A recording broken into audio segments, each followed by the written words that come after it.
Bismillahirrahmanirrahim. Assalamualaikum warahmatullahi wabarakatuh. Kembali lagi di channel Cerita Nyata. Gandhi ini tinggal di sebuah daerah di Malang. Daerahnya itu namanya Pak Margono. Pak Margono ini cukup dikenal. Beliau ini asli dari daerah Malang situ. Dan beliau sukses di Jakarta. Nah, Pak Margono ini awalnya sangat susah. Beliau usaha apapun sampai terakhir beliau ini menjalankan usaha warung bakso. Dan juga beliau ini punya sekitar 15 rombong bakso. Nah, pada saat itulah akhirnya nama Pak Margono ini dikenal.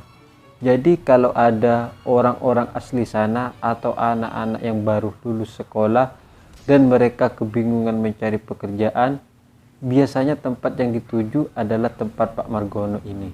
Nah, satu ketika Gandhi ini baru lulus dari sekolah. Dia awalnya ikut membantu di sebuah pelelangan ikan. Jadi dia membantu orang-orang di sana dan itu pun tidak berjalan lama. Setelah peristiwa itu, orang tuanya bilang ke Gandhi, "Coba kamu pergi ke Pak Margono itu. Kan teman-temanmu sudah banyak yang di sana dan sukses pada akhirnya. Mereka yang sukses ini buka usaha warung bakso sendiri." Nah, menurut orang tuanya Gandhi, alangkah baiknya Gandhi ke sana lebih dulu, belajar banyak tentang dunia kuliner dan juga belajar cara membuat bakso yang enak seperti apa.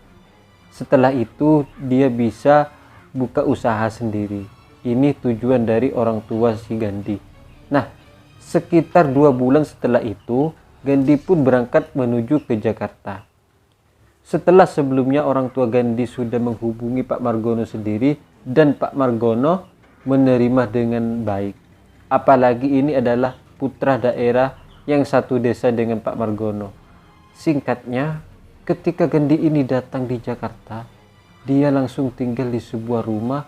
Rumah ini tidak terlalu besar. Nah, di rumah ini tinggallah Pak Margono bersama anak dan istrinya, dan di situ juga ada sekitar 20 orang karyawan yang ditempatkan di lantai atas, dan di bawah itu banyak sekali rombong-rombong bakso. Jadi suasananya ini semeraut. Pertama kali Gandhi ke sana itu yang dilihat suasananya semeraut, terkesan jorok. Dan di situ juga campur aduk, ada tempat tinggal untuk karyawan, ada dapur yang sifatnya dapur ini juga tidak pernah tertata rapi, dan tempat tidur untuk karyawan itu juga bisa dikatakan tidak layak tempatnya. Dan di situ mereka semua tidur bersama-sama. Nah, suasana di rumah Pak Margono ini tidak pernah bersih. Jadi memang setiap hari seperti itu. Rombong pun juga tidak tertata rapi. Nah, yang dilakukan karyawan-karyawan ini setiap pagi mereka menyiapkan kuah bakso, menyiapkan perlengkapan untuk jualan. Baik itu pentol tahu, gorengan, dan lain sebagainya. Dia siapkan, kadang-kadang ada yang berangkat di siang hari, ada juga yang berangkat di sore hari. Dan mereka balik lagi ke rumah itu sekitar malam hari. Awal-awal itu Gandhi ini masih belum kerja, langsung dia diajak dulu ke warung Pak Margono, sebuah warung bakso yang lokasinya ada di daerah Jakarta Timur. Nah, begitu sampai di sana, Gandhi ini diperlihatkan ternyata warung bakso Pak Margono ini juga jauh dari kesan bersih. Jadi di bawah tempat makan atau di bawah meja makan pengunjung itu banyak sekali sisa-sisa seperti tisu, dan banyak juga seperti makanan-makanan yang jatuh dan tidak juga dibereskan. Nah, anehnya pengunjung-pengunjung yang beli di sana ini makannya juga dengan nyaman. Yang membuat Gandhi ini merasa heran, seperti itu orang-orang ini kenapa kok bisa nyaman makan di sini.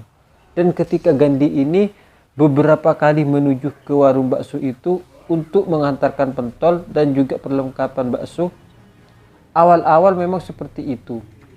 Si Gandhi ini menyaksikan sendiri setiap kali dia mengirimkan bahan-bahan bakso menuju ke warung itu, dia selalu melihat pengunjung-pengunjung yang ada di sana. Ini makanya selalu dengan nyaman, meskipun kondisi di sekitar ini kotor Dan yang kedua, menurut pengamatan si Gandhi ini, pengunjung-pengunjung yang ada di sana selalu makan dengan cepat. Jarang banget ada orang yang ngobrol. Jadi misalnya ada orang datang, dia pesan bakso, dia duduk-duduk di sana makan dengan fokus dan dia selalu memandang ke arah mangkok. Dan itu awalnya Gandhi ini tidak tahu kenapa kok orang-orang di sini makan bakso secara cepat-cepat. Mungkin karakter orang Jakarta seperti ini. Mereka harus cepat. Awalnya Gandhi berpikir seperti itu. Tapi ternyata belakangan dia baru tahu kenapa orang-orang makan di warung bakso Pak Margono selalu dia ini cepat-cepatan. Tidak pernah ngobrol meskipun itu makan dengan temennya, karena ini memang sudah bawaan dari warung bakso Pak Margono. Jadi ada beberapa makhluk penunggu yang ada di warung itu membuat pelanggan ini supaya makanannya cepat, supaya mereka fokus. Ketika mereka makan dengan cepat, maka pelanggan-pelanggan ini akan cepat selesai dan mereka akan cepat keluar, diganti dengan pelanggan yang lain. Memang konsepnya dibuat seperti itu. Nah, awalnya Gandhi ini tidak tahu memang. Jadi setelah Gandhi di sana sekitar 1 bulan, awalnya dia cuma tugasnya menghantar pentol dan juga bakso menuju ke warung itu. Setelah 1 bulan itu, Gandhi dipercaya untuk memegang satu rombong. Rombong bakso ini dikelilingkan dari satu kampung ke kampung yang lain. Nah, awal-awal itu Gandhi itu mengikuti kata-kata bapak yang ada di sana yang lebih tua dari Gandhi. Jadi dia mendorong bakso ini masuk ke gang. Dan sekitar jam 11 malam ketika bakso ini sudah habis, dia pun balik ke rumah Pak Margono. Nah, sekitar hampir 2 bulan ada sebuah kejadian yang membuat Gandhi ini akhirnya menyimpulkan bahwa Pak Margono ini punya penglaris atau semacam kayak pesugihan. Yang dikatakan ini adalah perewangan dari Pak Margono. Ada sebuah kamar kecil, lokasinya itu ada di kamar rumah Pak Margono yang ada di lantai bawah. Suatu ketika Gandhi ini disuruh mengambil daun-daunan seperti daun bawang. Letaknya itu ada di kulkas dan kulkas ini posisinya ada di dalam rumah Pak Margono. Sebelum-sebelumnya memang Gandhi juga sudah sering masuk ke rumah Pak Margono untuk mengambil bahan-bahan.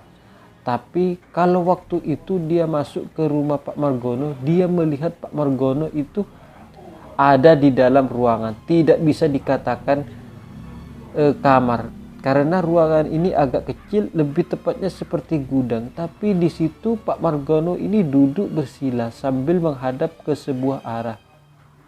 Nah, awalnya Gandhi mengira apa Pak Margono ini habis sholat terus beliau ini berzikir. Ternyata menurut Gandhi ini Pak Margono ini duduk bukan mengarah ke arah kiblat tapi ke arah selatan. Kemungkinan bisa seperti itu karena arahnya yang aneh dan Pak Margono itu berdiam diri juga dengan cara yang aneh.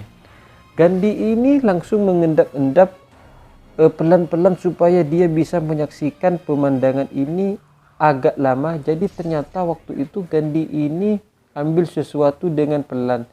Sekali ambil terus memperhatikan Pak Margono. Nah, sesekali Pak Margono ini melakukan gerakan-gerakan yang menurut Gandhi ini sangat tidak wajar. Setelah kejadian itu, Pak Margono keluar dan begitu Pak Margono keluar, beliau juga kaget. Awalnya melihat Gandhi ada di sana. Gandhi pun juga kaget. Akhirnya langsung Pak Margono ini tanya, "Kamu mau ambil apa?" "Oh, ini mau ngambil daun bawang." Disuruh bapak-bapak yang di luar. Oh ya wis, setelah itu Gandhi ini keluar. Setelah Gandhi keluar menyerahkan bahan-bahan ini, Gandhi dipanggil sama Pak Margono. "Bapak mau ngomong sebentar." Terus Gandhi pun masuk, dia diajak ngomong oleh Pak Margono. "Kamu sudah berapa bulan ini di sini?" "Ya kira-kira 2 bulan." "Oh ya, kamu gimana, nyaman nggak di sini?" "Ya dikeras-kerasin Pak." "Ya wis, harapanku supaya kamu ini nyaman lah kerja di sini." Terus Bapak mau tanya, "Kamu ini sudah dapat cerita belum dari orang-orang di sini? Mungkin ada selentingan apa?" Nah, Gandhi sendiri juga pernah mendengar selentingan. Dia pun ngomong secara jujur, "Gak pernah Pak, tapi Pak Margono ini mendesak kamu jujur, ada sudah ngomong aja siapa yang misalnya kamu dapat berita apa tentang saya atau tentang warung bakso atau tentang ini. Nah, Gandhi juga menjelaskan, Pak, tidak pernah Pak, memang Gandhi gak pernah mendengar apapun, tapi karena Pak Margono ini gak percaya bahwa Gandhi gak mendengar apapun, Pak Margono akhirnya cerita sendiri. Dia buka sendiri, gini, daripada kamu nanti dapat cerita dari karyawan yang lain, mending Bapak ceritakan. Jadi aku ini punya sebuah ritual. Nah, ritual ini kamu tidak perlu tahu banyak lah tentang ritual ini. Aku ngomong seperti ini supaya kamu kedepannya itu gak kaget kalau ada kata-kata orang aku pakai penglaris. Ya wis lah, entah apa itu, yang dijelas aku ini punya sebuah kepercayaan sendiri. Terserah orang ini mau ngomong penglaris atau pesugihan dan sebagainya, aku gak mau tahu. Tapi yang jelas aku mempercayai apa yang aku lakukan ini, yang aku jalankan sekarang. Jadi apapun yang terjadi besok, kalau kamu suatu saat nanti aku melakukan sesuatu menurutmu aneh, kamu nggak perlu kaget, karena semua yang ada di sini ini sudah tahu jujur. Gandhi tidak ada satupun pembisnis yang menjalankan usaha kuliner yang tidak melakukan hal-hal semacam ini. Pasti mereka pakai penglaris. Tentu Gandhi tidak mudah percaya dengan pernyataan dari Pak Margono. Menurut Pak Margono, semua orang-orang yang bisnis di usaha kuliner ini menjalankan usahanya dengan cara penglaris maupun pesugihan. Tentu Gandhi tidak percaya. Nah, beberapa minggu setelah itu Gandhi masih mendorong gerobak baksonya. Suatu ketika kuah bakso ini sudah mau habis, tapi waktu itu ada ibu-ibu yang datang. Dia minta, "Mas, saya tolong dijualin 5.000 aja ya buat nyuapin anak." "Oh iya Bu, tapi ini sudah habis Bu." "Gak apa-apa, seadanya aja." Memang waktu itu seisi bakso ini sudah habis, pentol, tahu, semuanya sudah habis. Jadi hanya tinggal kuah. Nah, Gandhi ini ngaduk-ngaduk kuah berharap dia menemukan potongan-potongan daging lah. Jadi karena kuah ini direndam dengan biasanya dengan tulang sapi, biasanya ada beberapa tetelan yang masih tenggelam di kuah ini. Dia mencari keberadaannya itu. Setelah diudek-udek, dia kaget. Karena ada sesuatu, kalau benda ini tulang tentu akan terasa keras. Tapi benda ini tidak begitu keras, tapi memang sedikit mengganjal. Nah, pada saat masih ada ibu-ibu membeli bakso itu, Gandhi mengangkat benda ini. Ternyata betapa kagetnya Gandhi waktu itu, dia melihat ada celana dalam. Langsunglah seketika Gandhi ini memasukkan lagi celana dalam itu karena tidak mau ketahuan. Sebab ada ibu-ibu ini. Setelah itu akhirnya Gandhi bilang, "Bu, ini habis Bu, gak apa-apa, Masnya aja enggak." "Jangan Bu, baiklah, uangnya 5.000 ini." Setelah si ibu-ibu ini pergi, baru Gandhi ini cari lagi benda yang tadi. Dipastikan lagi apa benar. Apa juga si Gandhi ini salah lihat. Ternyata setelah diambil memang benar ini adalah celana dalam lah. Menurut Gandhi, celana dalam kenapa bisa masuk di kuah ini bakso? Terus kalaupun memang ada yang sengaja, ngapain? Siapa yang melakukan ini? Nah, setelah itu, setelah dia pulang keesokan harinya sekitar jam 3:30 sore, Gandhi menghadap ke Pak Margono. "Pak, saya kemarin jualan bakso, terus kuah ini tak aduk-aduk kok ada celana dalam Pak. Ini pasti karyawan Pak Margono yang berbuat kayak gini, mau mencelakai Bapak." Nah, Pak Margono cuma diam terus ngomong, "Di kamu kan sudah tak kasih tahu beberapa waktu yang lalu. Bapak ini punya kepercayaan sendiri. Itu celana dalam itu salah satu dari ritual ini. Memang harus ada kuah bakso itu." Gandhi ini tidak bisa ngomong. Dia kaget terus, kayak dia ini nggak habis pikir, kok bisa? Ternyata Pak Margono sendiri yang melakukan itu. Nah, Gandhi cuma berpikir mungkin ini dari dukunnya seperti ini. Singkatnya, karena Gandhi ini sudah tidak punya pilihan lain, dia pun tetap kerja ikut Pak Margono. Sampai pada akhirnya Gandhi ini tahu sendiri ritual yang dilakukan Pak Margono, dan 1 bulan ada sekitar 2 kali Pak Margono ini mendatangkan seorang dukun. Di situ mereka melakukan ritual. Ritual ini dilakukan selama hampir 1 jam, dan setelah ritual ini dilakukan, celana dalam itu dikumpulkan dalam satu tas kresek. Nah, untuk kemudian celana dalam inilah yang dimasukkan ke tiap-tiap kuah bakso, di tiap-tiap rombong, bahkan juga ada yang di warung. Melihat fenomena ini semacam itu, Gandhi ini sudah tidak bisa ngomong apa-apa. Sampai suatu ketika sekitar 6 bulan Gandhi kerja di sana, suatu malam Gandhi ini pernah mimpi. Sebelum dia mengalami mimpi itu, dia sudah sakit sekitar 2 harian. Jadi 2 hari itu dia tidak dorong gerobak, dia hanya tiduran di lantai 2. Di malam kedua dia sakit, dia mimpi dia turun dari tangga, terus di situ dia melihat ada sosok, entah laki-laki entah perempuan. Sosoknya ini kekar dan kepalanya itu ada tanduknya. Tanduknya itu memanjang. Nah, tidak lama setelah itu sosok ini masuk ke dalam rumah Pak Margono, terus Pak Margono ini ditarik kakinya. Jadi kepala dan badan maka Pak Margono tergeletak di tanah, terus diseret sama makhluk ini. Nah, melihat kejadian semacam ini, Gandhi tentu tidak bisa ngomong. Dia ini langsung tegang, dan setelah kejadian itu, setelah sosok ini menarik Pak Margono keluar, barulah Gandhi ini naik lagi ke atas. Dan dia kebangun dari tidurnya itu. Pada saat posisi seperti itu, Gandhi ini membayangkan situasi yang tidak layak ini ada sama Pak Margono. Ternyata 1 bulan setelah itu tidak ada kejadian apapun dengan Pak Margono. Di sini Gandhi cuma berpikir mungkin waktu itu dia cuma mengalami mimpi buruk. Nah, ternyata setelah dia mengalami mimpi yang buruk itu, sekitar 1 bulan setelahnya dia mimpi lagi kejadian yang aneh. Jadi posisinya waktu itu dia tidur, tiba-tiba dia mendengar ada suara-suara ini berisik sekali. Kayak ada orang yang beraktivitas. Lah, terus Gandhi kebangun, dia lihat jam ini, dia masih tidak tahu apakah itu mimpi atau enggak. Tapi kondisi ini kayak antara sadar dan tidak sadar. Dia melihat jam waktu itu jam 1 dini hari. Terus karena suara ini berisik, Gandhi pun turun. Ternyata belum sampai dia turun, dia masih ngelihat dari atas. Di bawah itu ada sosok yang waktu itu pernah dilihat oleh Gandhi. Sosok ini kekar kepalanya itu seperti kepala kerbau. Jadi persis ada tanduknya yang menjulang. Tapi sosoknya waktu itu ada 3. Tiga-tiganya ini menarik kaki Pak Margono. Pak Margono itu ditarik keluar, sementara Pak Margono waktu itu beliau hanya diam, matanya melotot ke atas dan tidak ngomong.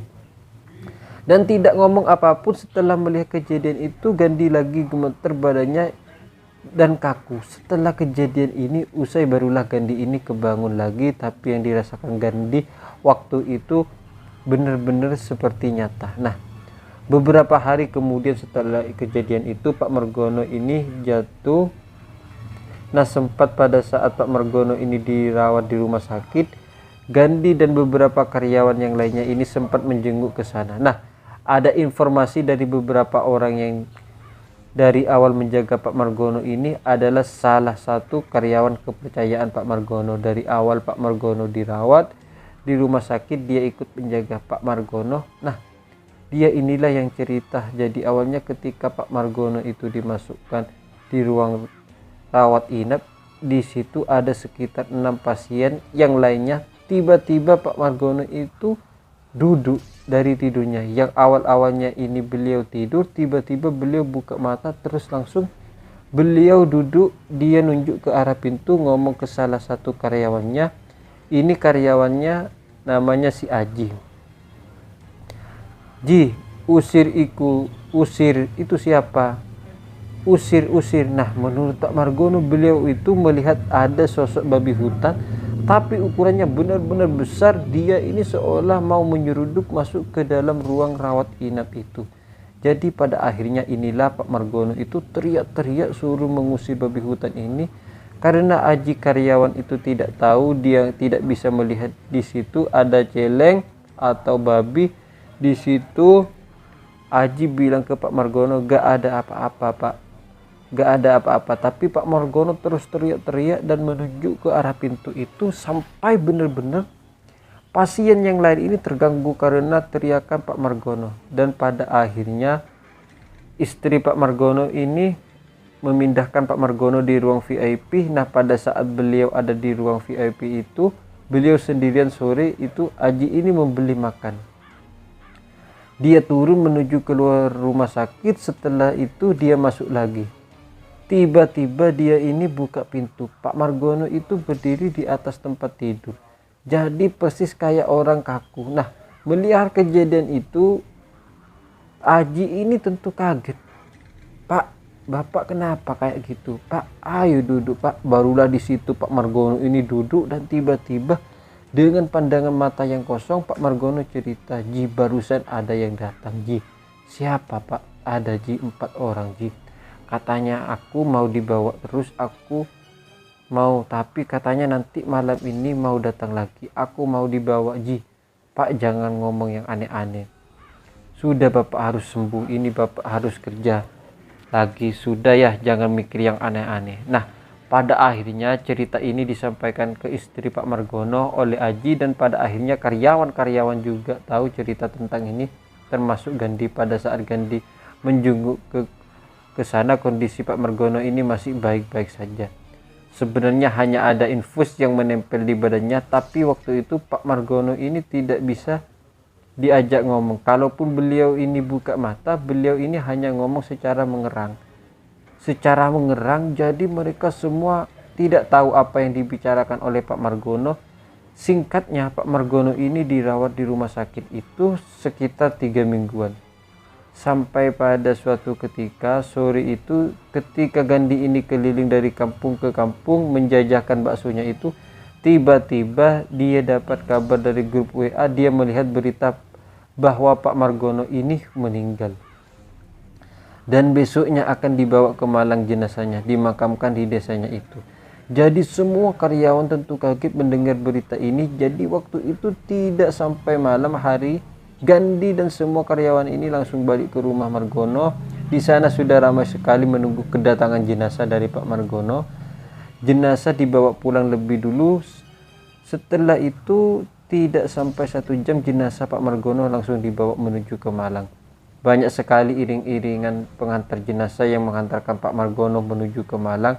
Sesampainya di sana, Pak Margono masih disemayamkan lebih dulu di rumah duka. Barulah keesokan harinya, sekitar jam 9 pagi, baru Pak Margono ini dimakamkan. Nah, pada saat menuju ke pemakaman dari rumah Pak Margono, menuju pemakaman ini jaraknya sekitar 15 menitan. Dan ditempuh dengan jalan kaki. Waktu itu semua warga kampung ini rata-rata ikut menghantarkan kepergian Pak Margono. Jadi singkatnya, pada proses pemakaman itu tidak ada kejadian yang ganjil, tidak ada kejadian yang aneh. Jenazah Pak Margono ini dimakamkan seperti biasa dan mereka kembali ke rumah, kembali ke orang tua. Pak Margono yang ada di desa kabarnya akan digelar tahlilan sekitar 7 hari, 7 malam pertama tahlilan digelar, tidak ada kejadian apapun. Barulah di hari keempat malam itu, selepas tahlilan, mereka semua tidur di halaman rumah Pak Margono.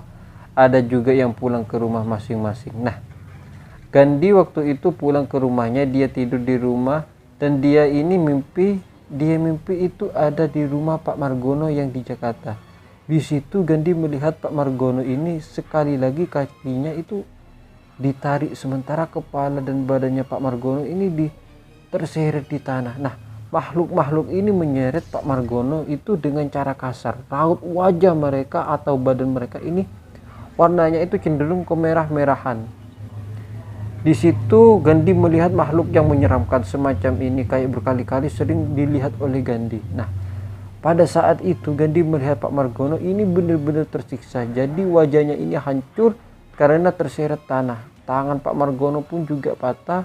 Jadi tangannya ini sudah kiwir-kiwir. Nah, kejadian itu dilihat Gandhi sekitar hampir 2 menitan. dalam mimpinya itu, dan dia pun kebangun dengan nafas yang terengah-engah karena saking takutnya. Gandhi dia pun mepet ke ibunya. Dia bilang ke ibunya, "Bu, aku mimpi buruk, mimpi Pak Margono." "Wis, baca doa le, wis le." Tidur sama ibu. Gandhi akhirnya waktu itu sama ibu dan adik-adiknya keesokan harinya. Singkat cerita, sampai 7 hari 7 malam tahlilan ini digelar di malam ke-7. Itulah Gandhi yang dapat cerita dari seorang bapak-bapak, usia beliau sekitar 62 tahun. Beliau ini orangnya dituakan di sana. Beliau ini orang ngerti, orang yang bisa melihat makhluk tak kasat mata. Jadi beliau ini awalnya cerita dengan orang-orang di warga desa, namanya juga orang desa. Setelah tahlilan mereka semua nimbrung, mereka ikut nimbrung, ngobrol-ngobrol. Ternyata barulah Gandhi ini tahu bahwa sosok bapak-bapak ini menceritakan kejadian yang aneh yang terjadi dengan jenazah Pak Margono. Ceritanya pada saat Pak Margono ini diantarkan menuju ke makam, beliau ini melihat di atas keranda jenazah Pak Margono ini duduk 4 sosok. 4 sosok ini kepalanya seperti kerbau dan ada tanduk yang menjulang. Nah, 4 sosok yang ada tanduk di atas keranda Pak Margono ini diyakini oleh beliau bahwa ini adalah perewangan dari Pak Margono. Nah, mereka inilah yang selalu menjaga Pak Margono sampai di akhir hayatnya. Justru dengan peliharaan-peliharaan Pak Margono ini, Pak Margono yang jadi celaka. Jadi beliau ini menyimpulkan pada akhirnya bisa jadi ada beberapa seserahan atau sesajen yang belum terpenuhi oleh Pak Margono. Nah, pada saat Pak Margono ini sakit, berminggu-minggu di rumah sakit, sebenarnya sebuah peringatan dari para perewangan ini bahwa Pak Margono harus segera menyerahkan tumbal dan juga sesajen-sesajen. Jadi sebenarnya itu peringatan, tapi Pak Margono masih juga tidak menyerahkan sesajen dan juga tumbalnya. Maka yang terjadi nyawa Pak Margono. Inilah yang terjadi Pak Margono. Jadi setelah mendapat cerita ini, Gandhi itu percaya juga karena Gandhi sendiri melihat sosok ini berulang kali. Sosok seperti manusia tapi kepalanya kerbau dan ada tanduknya. Gandhi seringkali melihat sosok ini. Memang jadi ketika bapak-bapak ini cerita seperti itu, Gandhi langsung percaya. Tapi waktu itu Gandhi tutup mulut, dia tidak menceritakan apapun. Singkatnya, setelah 7 hari berlalu, mereka karyawan ini kembali ke Jakarta. Mereka berjualan seperti biasa, tapi suasananya ini sudah beda. Warung Pak Margono, di warung baksonya yang biasanya ketika ada sampah-sampah yang kececeran di bawah, tidak ada satupun pelanggan yang komplain. Tapi waktu itu ada pelanggan yang komplain, bahkan sampai marah-marah. Pada akhirnya hampir setiap hari banyak pelanggan yang komplain dan sampai warung ini menjadi sepi. Dan bahkan ada isu-isu negatif tentang warung Pak Margono. Banyak berita beredar bahwa warung bakso Pak Margono ini menggunakan pesugihan, menggunakan penglaris, dan puncak-puncaknya pada waktu itu warung Pak Margono ini benar-benar sepi dari pagi sampai malam. Pengunjung ini cuma sedikit, hanya segelintir orang. Pada akhirnya istri Pak Margono ini memutuskan untuk menutup warung bakso ini. Tinggallah 13 rombong yang dijalankan oleh karyawan. Pak Margono termasuk si Gandhi ini. Yang terjadi sama yang biasanya, Gandhi ini pulang sekitar jam malam atau mentok jam 9 malam. Waktu itu sampai jam 9 malam bakso ini masih banyak. Jadi dari situ Gandhi sudah berpikir, ini gimana jualan kok kayak gini, sampai berminggu-minggu. Kemudian jualan terus seperti itu dan mereka pun merugi. Nah, puncak-puncaknya istri Pak Margono ini mendudukkan semua karyawan. Beliau ini bilang kalau beliau ini sudah tidak punya simpanan lagi, sudah tidak punya modal.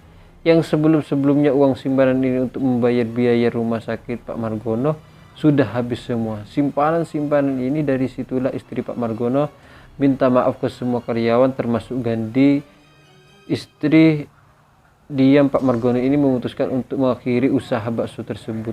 Singkatnya, mereka ini masih tetap dapat uang pesangon. Waktu itu yang diingat Gandhi ini mendapatkan uang sekitar 1.500.000 untuk ongkos pulang ke Malang. Singkatnya, Gandhi pun akhirnya pulang ke Malang. Setelah itu dia gak tahu lagi kabar tentang keluarga dari Pak Margono ini.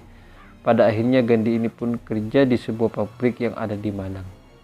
Dan sampai cerita ini diturunkan, Gandhi sendiri tidak pernah mendengar kabar dari istri Pak Margono. Nah, cerita inilah yang teman-teman dibagikan oleh Gandhi kepada cerita nyata. Semoga kisah ini bisa menghibur teman-teman sekalian, dan lebih-lebih semoga kisah ini bisa kita ambil hikmah dan bisa kita ambil pelajaran di dalamnya. Mohon maaf kalau ada salah kata. Assalamualaikum warahmatullahi wabarakatuh.